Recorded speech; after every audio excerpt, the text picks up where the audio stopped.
নমস্কার। বেজে উঠেছে ভোটের দামামা, আর তা নিয়ে টানাপোড়েন শুরু হয়ে গেছে রাজনৈতিক দলগুলির মধ্যে, আর সেই সঙ্গে ডামাডোলও বেঁধে গেছে নির্বাচন কমিশনের নিজেদের মধ্যেই। 3 দশক পর বাংলায় এক দফায় ভোট, সিইও দপ্তরের আপত্তি রয়েছে কমিশনের এই প্রস্তাবে।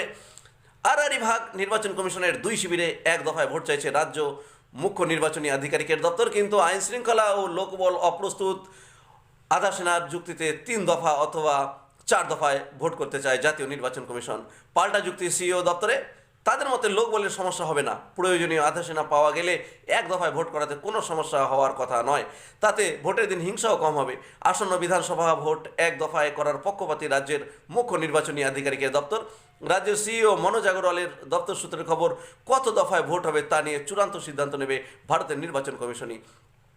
তবে সিইও দপ্তরের কাছে জানতে চাইলে তারা এক দফায় ভোট করানোর প্রস্তাব দেবে, এমনটাই জানা গেছে। সিইও দপ্তরের এক আধিকারিকের বক্তব্য, এক দফায় ভোট হলে অসুবিধার কি আছে? আগেও এই রাজ্যে এক দফায় ভোট হয়েছে, এক দফায় ভোট করাতে আমরা প্রস্তুত। অতিমারির আবহে 2021 সালে 8 দফায় বিধানসভা নির্বাচন হয়েছিল পশ্চিমবঙ্গে, জানিয়ে প্রবল সমালোচনার মুখোমুখি হতে হয়েছিল নির্বাচন কমিশনকে।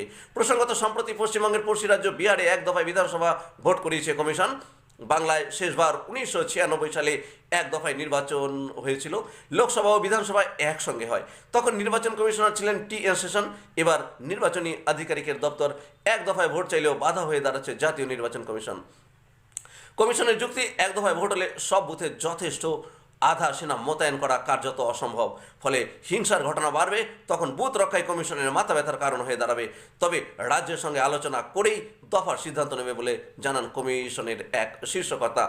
সাথে সাথে আপনাদের কাছেও প্রশ্ন, আপনারা কি চান, এক দফায় ভোট না একাধিক দফায় ভোট? প্রশ্ন রইল। যাই হোক, চ্যানেলটি সাবস্ক্রাইব করে সঙ্গে থাকবেন। ধন্যবাদ।